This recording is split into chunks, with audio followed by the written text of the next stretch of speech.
तो जब ये लोग कहते हैं राहुल गांधी माफी मांग लेते तो राहुल गांधी क्या सोचते हैं? राहुल गांधी सोचता है मेरा नाम सावरकर नहीं है, मेरा नाम गांधी है।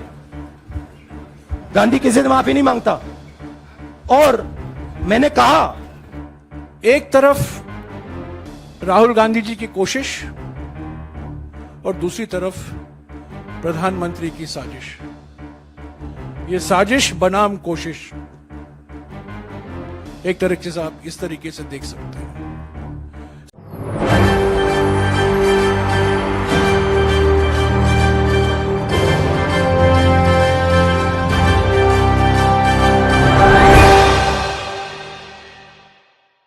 नमस्कार, मैं दौलत शर्मा और आप देखना शुरू कर चुके हैं SPN 9 न्यूज, जहां राहुल गांधी लगातार भारत जोड़ो यात्रा और कई चुनावी यात्रा और कई रैलियां करके और लगातार अपनी छवि को यहां पर सुधारने में लगे हुए हैं और यहां पे जनता से अपना रिश्ता बनाते हुए नजर आ रहे हैं। लेकिन लगातार बीजेपी उनके ऊपर वार पे वार कर रही है। उनके ऊपर डिफेमेशन केस लगता है। जो बयान उन्होंने 2019 में दिया था मोदी सरनेम को लेकर, उसके ऊपर जो है कोर्ट में केस डाला जाता है। डिफेमेशन का जो है केस उनके ऊपर किया जाता है, जिसमें उनकी संसद सदस्यता चली जाती है, उनको 2 साल की सजा होती है और उनका सरकारी मकान भी, आवास भी जो है यहाँ पर सरकार द्वारा ले लिया जाता है। और तभी से लगातार यहाँ पर देखा जाए तो राहुल गांधी आक्रामक रूप में नजर आ रहे हैं, लगातार भाजपा को घेर रहे हैं। और यहाँ पर कांग्रेस पार्टी कह रही है कि 2024 के चुनाव समीप है और यहाँ पर राहुल गांधी से भाजपा को डर लग रहा है और इसी वजह से जो है राहुल गांधी को दबाने के लिए, उनकी आवाज को दबाने के लिए उनके साथ ऐसा अलोकतांत्रिक व्यवहार किया जा रहा है। जो डिफेमेशन केस लगाया है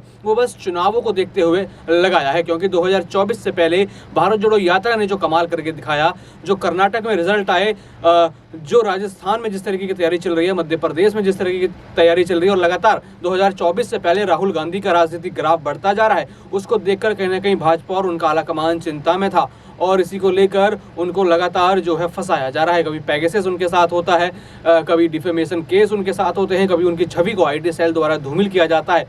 लेकिन लगातार बात यहाँ क्या चल रही है कि राहुल गांधी अगर यहाँ पर माफ़ी मांग लेते हैं, माफ़ीनामा लिख देते हैं, तो उनकी संसद सदस्यता वापस जो है बहाल हो जाएगी। लेकिन राहुल गांधी यहाँ माफ़ी मांगने को तैयार नहीं है। उन्होंने कई बार खुले मंचों पे कहा है कि मैं अब माफ़ी इस पूरे प्रकरण को लेकर नहीं मांगूंगा। जो मैंने कहा वो सच का। और आपको बता दें, जो 2019 का उनको बयान था वो मोदी सरनेम को लेकर था। उन्होंने कहा था जो मोदी नाम के जितने भी लोग होते हैं सभी चोर होते हैं। आखिर वो उन्होंने जो कहा था नीरव मोदी को लेकर कहा था, और भी कई ऐसे लोग थे जो देश का पैसा लेके भागे हैं, उन्होंने उनको जो है संदर्भ में लेते हुए बात कही थी। लेकिन बीजेपी ने इसका पूरा मुद्दा बनाया और यहाँ पर डिफेमेशन का केस राहुल गांधी पर लगा दिया और हर वो संभव कोशिश करी कि राहुल गांधी को चुनाव से पहले कमजोर किया जाए। और लगातार कांग्रेस यही आरोप लगाती हुई आ रही है। और अब कल 4 अगस्त को सुप्रीम कोर्ट की तरफ जब राहुल गांधी ने रुख किया तो उनको वहां से भी बड़ा झटका लगा। लेकिन अब 4 अगस्त दूसरी डेट है जहां पे राहुल गांधी को उम्मीद है कि उनकी बात सुनी जाएगी और उनकी याचिका पर जो है बात होगी और उनको सुप्रीम कोर्ट से ही जो है समाधान मिलेगा। लेकिन यहाँ पे वो साफ कर चुके हैं कि वो माफ़ी नहीं मांगेंगे, वो सुप्रीम कोर्ट का रास्ता अपनाएंगे, लोकतांत्रिक रास्ता अपनाएंगे और अपनी संसद सदस्यता वापस पाके रहेंगे और 2024 में बीजेपी और प्रधानमंत्री नरेंद्र मोदी को कड़ी टक्कर देंगे। look, these are legal matters. It makes me no difference.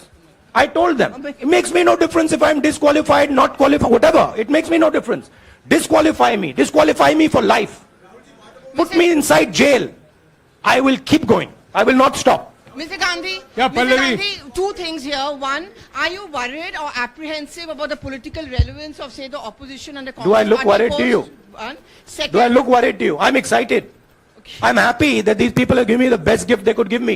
And second, Mr. Gandhi, is that BJP's reaction since yesterday is that if you hadn't torn the ordinance then perhaps you wouldn't be facing the law today. Your response to that? My response to that is that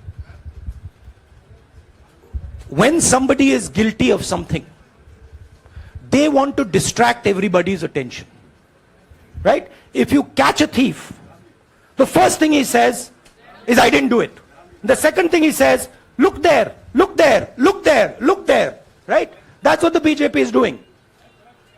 We have caught 20,000 crore rupees entering Mr. Adani's companies. Nobody knows whose money that is. That money cannot be Mr. Adani's money. He does not generate this type of money. So that money has come from someone. All this, OBC, disqualification, anti-national, all this is to distract from the panic that the Prime Minister is feeling. That his relationship with Mr. Adani is going to be exposed. Let me tell you, that relationship is going to be exposed. Nobody is going to stop that. It is going to happen. Because the opposition is going to press this thing until we find the answer. हाँ रवि सिसोदिया जी को दे दो। राहुल जी जो judgement आया उसको लेकर BJP ने उसको किया है कि आपने ओबीसी का अपमान किया, पूरे देश में प्रेस कॉन्फ्रेंस करने की तैयारी कर रहे हैं कि आपने ओबीसी का अपमान किया था। भैया देखिए, पहला आपका अटेम्प्ट वहां से आया, दूसरा आपका अटेम्प्ट यहां से आया, तीसरा आपका अटेम्प्ट यहां से आया। आप इतनी डायरेक्टली बीजेपी के लिए क्यों काम कर रहे हो? थोड़ी डिस्कशन से करो यार, थोड़ा घूम घाम के पूछो। क्या आपको ऑर्डर दिया है क्या?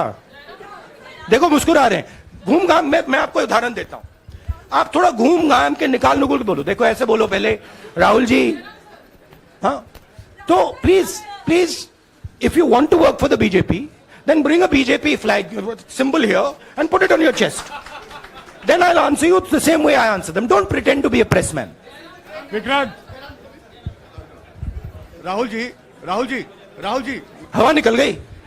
राहुल जी बीजेपी के लोग बार बार ये बात कहते हैं कि आपने जब विदेश में जाके भाषण दिया तो उन्होंने कहा माफी मांग लेते। अभी कहा कि कोर्ट में आपसे कहा गया माफी मांग लेते। तो जब ये लोग कहते हैं राहुल गांधी माफी मांग लेते, तो राहुल गांधी क्या सोचते हैं?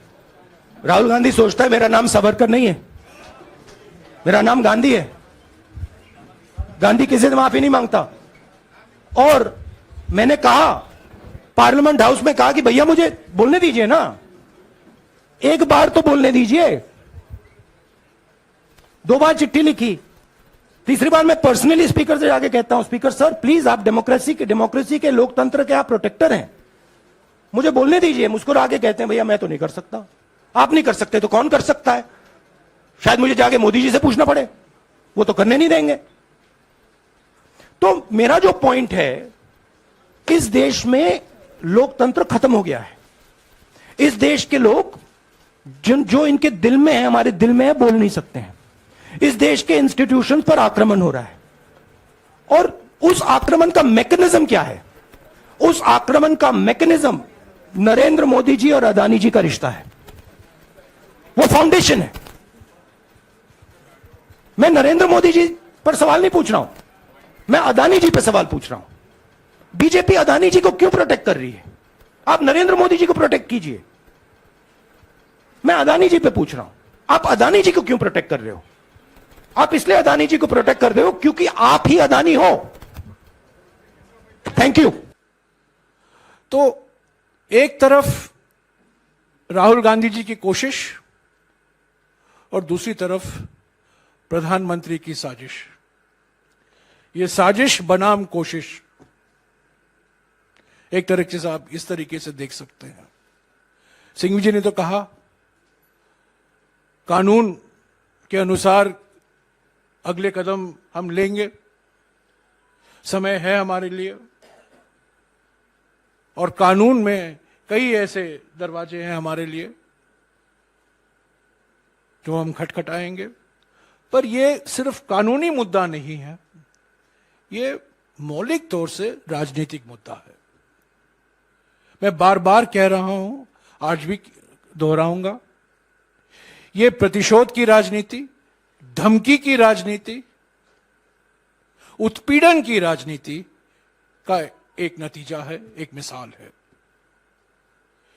ईडी में करीब 60 घंटे का पूछताछ हुआ, आपको याद होगा पिछले साल। और भारत जोड़ो यात्रा के दौरान ऐसे एक सवाल उठाए गए यात्रा के बारे में, राहुल जी के बारे में। उनको संसद में तो पहले बोलने दिया गया 50 मिनट के लिए, 52 मिनट के लिए। बाद में जो उन्होंने कहा उसको एक्सपंज कराया गया और उन्होंने स्पीकर से 3 बार निवेदन की, 3 बार, एक बार नहीं, 3 बार। उनको लिखा भी कि मुझे मौका दीजिए। उन्होंने रूल भी स्पीकर साहब को बताया, 357 रूल, पर स्पीकर से कोई जवाब नहीं आया। औपचारिक तौर से कोई जवाब नहीं आया, उनको मौका ही नहीं दिया गया और आज वो डिस्क्वालीफाई हो चुके हैं। तो ये कानूनी मुद्दा तो है, कानूनी तरीके अपनाएंगे। कानून में जो प्रावधान है, सिंघवी साहब ने गिनाया है, उस पर अगले कदम लिया जाएगा। पर ये राजनीतिक जो मुद्दे उठते हैं, आज 5 बजे को कांग्रेस अध्यक्ष ने सभी पीसीसी अध्यक्षों और सीएलपी लीडरों के साथ बैठक बुलाई है, इस पर हम विचार करेंगे। आज तो फाइनेंस बिल पास हो गया है लोकसभा में, तो सोमवार के बाद पार्लियामेंट का चलने की गुंजाइश मुझे तो नहीं दिखती है। पर हम अगले 4 महीने तक पार्लियामेंट तो नहीं चलेगा, अगला सत्र आएगा जुलाई के बीच में। अगले 4 महीने के लिए तो हमें इसको अलग अलग राज्यों में मुद्दा ले जाना पड़ेगा और ये राजनीतिक लड़ाई बरकरार रहेगी। हम इससे पीछे हटेंगे नहीं। राहुल गांधी जी कोई धमकी से डरने वाले नहीं हैं और मैं फिर से दोहराऊंगा जो उन्होंने एक बार इसी मंच से कहा था आप लोगों को, जो खुद डरते हैं वो दूसरों को डराते हैं। और भी ऐसी खबरें जानने के लिए देखते रहिए SPN9 न्यूज। धन्यवाद।